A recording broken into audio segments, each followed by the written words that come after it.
نحمده ونصلي على رسوله الكريم اما بعد فاعوذ بالله من الشيطان الرجيم بسم الله الرحمن الرحيم الصلاة والسلام عليك يا سيدي يا رسول الله وعلى آلك واصحابك يا سيدي يا حبيب الله۔ اللہ تبارک و تعالی جل جلالہ کے نزدیک مہینوں کی گنتی 12 مہینے ہیں، اور ان 12 مہینوں میں 4 مہینوں کو حرمت والے مہینے کہا گیا۔ جو 4 مہینے 12 مہینوں میں حرمت والے مہینے قرار دیے گئے، ان میں ایک مہینہ ذیقعد، ایک ذی الحج، ایک محرم الحرام اور ایک مہینہ رجب شریف کا ہے۔ اللہ تبارک و تعالی جل جلالہ نے مہینوں کی اس گنتی کو قرآن مجید فرقان حمید میں ذکر فرمایا، اور مہینوں کی یہ گنتی کب سے ہے؟ اللہ تبارک و تعالی ارشاد فرماتا ہے کہ یہ اس دن سے ہیں جس دن آسمان اور زمین پیدا ہوئے۔ ان میں 4 حرمت والے مہینوں کا ذکر کیا، اور اللہ تبارک و تعالی نے فرمایا فَلَا تَظْلِمُوا فِيهِنَّ أَنفُسَكُمْ، کہ خاص طور پر ان 4 مہینوں میں اپنی جانوں پر ظلم نہ کرو، یعنی ان 4 مہینوں کی حرمت، عزت اور احترام کو بجا لاؤ، اور بندہ ان میں نیکیاں بجا لائے، کیونکہ اللہ تبارک و تعالی بنسبت دوسرے مہینوں کے ان مہینوں میں نیکیوں کا ثواب بڑھا دیتا ہے۔ اس لیے مسلمانوں کو یہ ترغیب دی گئی کہ ان مہینوں میں شیطان کی پیروی کرنے کے بجائے رحمان کے احکامات پر عمل کیا جائے، تاکہ ان نیکیوں پر اللہ تبارک و تعالی سے زیادہ ثواب حاصل کیا جائے۔ ان 4 حرمت والے مہینوں میں ایک مہینہ محرم الحرام کا ہے، جو اسلامی سال کا پہلا مہینہ ہے، اور اس مہینے کی عظمت اور رفعت سے مسلمانوں کا بچہ واقف ہے کہ اس مہینے کی حرمت جو ہے وہ تو اپنی جگہ پر مسلم ہے،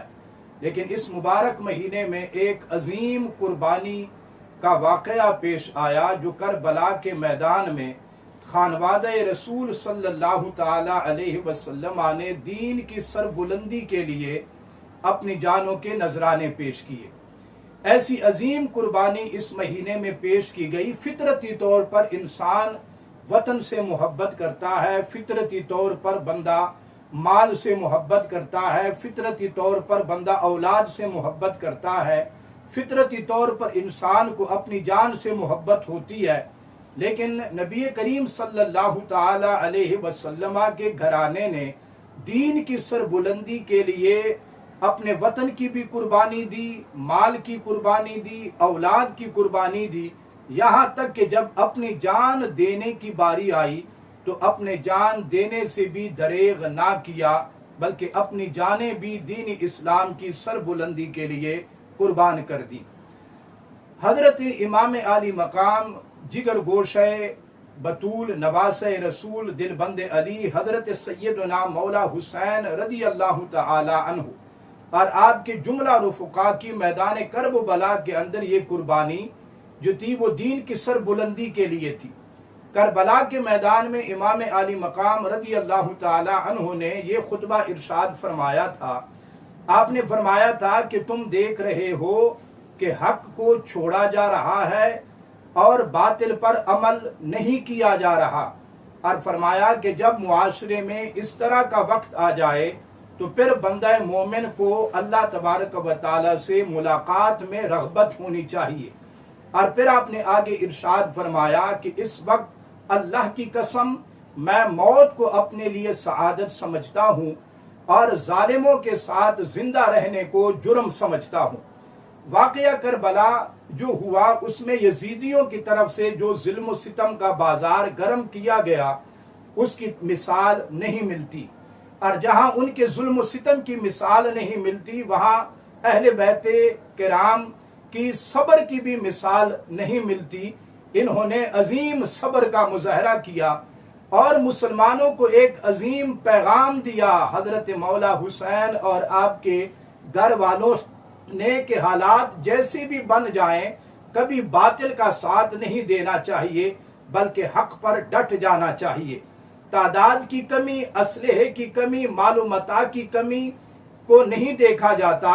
بلکہ بندہ جیسے بھی ہو حق پر ڈٹ جائے اور باطل کا مقابلہ کرے تو اللہ تبارک و تعالی جل جلالہ اس کو ایسی کامیابی سرخروئی عطا فرما دیتا ہے کہ رہتی دنیا تک ان کا نام روشن اور تابندہ رہ جاتا ہے۔ یہ وہ عظیم گھرانہ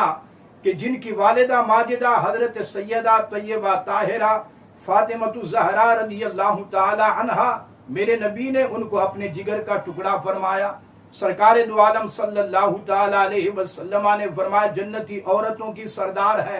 امام حسن پاک رضی اللہ تعالی عنہ اور حضرت امام عالی مقام امام حسین رضی اللہ تعالی عنہ کو جنتی نوجوانوں کا سردار قرار دیا۔ ان کے والد گرامی حضرت مولا علی مشکل کشا شیر خدا حاجت روا حضرت مولا علی شیر خدا رضی اللہ عنہ کو میرے نبی صلی اللہ علیہ وسلم نے فرمایا انت اخی فی الدنیا والآخرہ، تو دنیا اور آخرت میں میرا بھائی ہے۔ تو حضرت شیر خدا رضی اللہ تعالی عنہ کا مقام، آپ کی عظمت اور شان اپنی جگہ پر مسلم ہے۔ ایک بات اور یاد رکھیے گا کہ جو بندہ جتنی بڑی شان والا ہوتا ہے اس کو اتنا ہی بڑا امتحان دینا پڑتا ہے۔ اتنی عظمتوں اور رفعتوں کے حامل تھے تو اتنے بڑے امتحان سے دو چار ہونا پڑا، لیکن کربلا کے دشت پر میرے امام صبر کے وہ پہاڑ بنے رہے کہ جس کی مثال آپ کو رہتی دنیا میں نہیں مل سکتی۔